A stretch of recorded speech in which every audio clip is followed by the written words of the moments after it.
హైదరాబాద్లో మరొక pre launch offer మోసం వెలుగు చూసింది. 120 కోట్లకు పైగా మోసానికి పాల్పడింది జిఎస్ఆర్ ఇన్ఫ్రా చైర్మన్ గుంతపల్లి శ్రీనివాసరావును అరెస్ట్ చేసింది ఎకానమిక్ అఫెన్స్ వింగ్. పరారీలో ఉన్న మరొక ఇద్దరు డైరెక్టర్ల కోసం గాలిస్తున్నారు.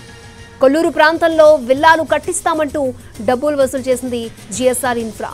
భూమి లేకపోయినా ఉన్నట్టుగా చూపెట్టి వసూలుకు పాల్పడ్డారు. ఇతరుల భూమిని తమ భూమిగా చూపెట్టి ప్రీ లాంచ్ ఆఫర్ పేరుతో వసూలు చేశారు. దీనిపై జూబ్లీహిల్స్ సిసిఎస్ లో జిఎస్ఆర్ పై కేసులు నమోదయ్యాయి.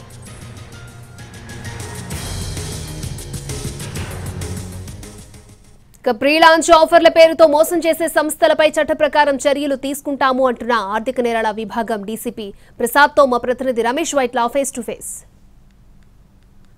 హైదరాబాద్లో ఒక్కొక్క రియల్ ఎస్టేట్ సంస్థలు మోసాలకు పాల్పడుతున్నాయి.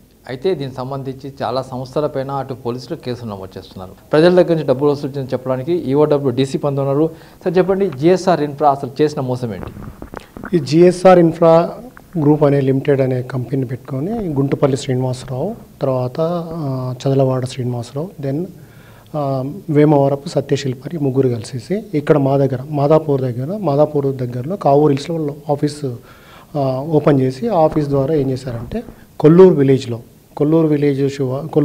దగ్గరలో వీళ్ళు హ్యూజ్ అమౌంట్స్ అన్నీ కూడా ఈ బాధితుల నుంచి పబ్లిక్ నుంచి తీసుకున్నారు. ఈయన మొత్తం దాదాపుగా మాకు 32 మెంబర్స్ వచ్చేసి ఇక్కడ కంప్లైంట్ చేయడం జరిగింది.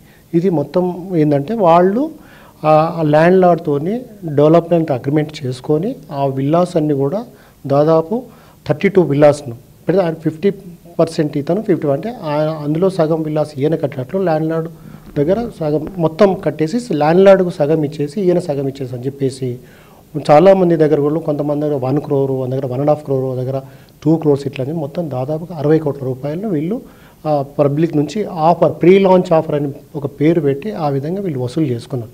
చేసిన తర్వాత ఆ డెవలప్మెంటల్ అగ్రిమెంట్ అది సక్సెస్ కాలేదు. డబ్బు మాత్రం ప్రజల నుంచి తీసుకున్నారు, బాధితుల నుంచి. ఎలాంటి ఒక్క విల్లా కూడా అక్కడ కన్స్ట్రక్షన్ చేయలేదు. ఈ విషయం లేదంటే Guntupalli Srinivasa Rao is the chairman that కంపెనీకి జిఎస్ఆర్ ఇన్ఫ్రా గ్రూప్ అనే దానికి పెట్టుకున్నాడు కాబట్టి ఆయన్ను అరెస్ట్ చేయడం జరిగింది. అరెస్ట్ చేసిన తర్వాత అతన్ని జ్యుడిషియల్ రిమాండ్ పంపడం జరుగుతుంది. ఈ విధంగా ఏంటంటే చాలా హైదరాబాద్ సిటీసీస్లో కూడా వీళ్ళ మీద కేసులు ఉన్నాయి. దాదాపు కోట్ల రూపాయలు వసూలు చేసిన ఈ డబ్బు మొత్తాన్ని కూడా చూసినట్టయితే వాళ్ళు ఎక్కడ ట్రాన్స్ఫర్ చేసిన విషయం కూడా ప్రస్తుతానికి తెలియదు. అయితే దీనికి సంబంధించి ప్రస్తుతానికి ఈఓడబ్ల్యూ అధికారులు పూర్తి స్థాయిలో విచారణ చేస్తున్నారు. ఇప్పటికీ అటు గుంతపల్లి శ్రీనివాసరావు అరెస్ట్ చేశారు, మరో ఇద్దరు కూడా పరారులో ఉన్నారు.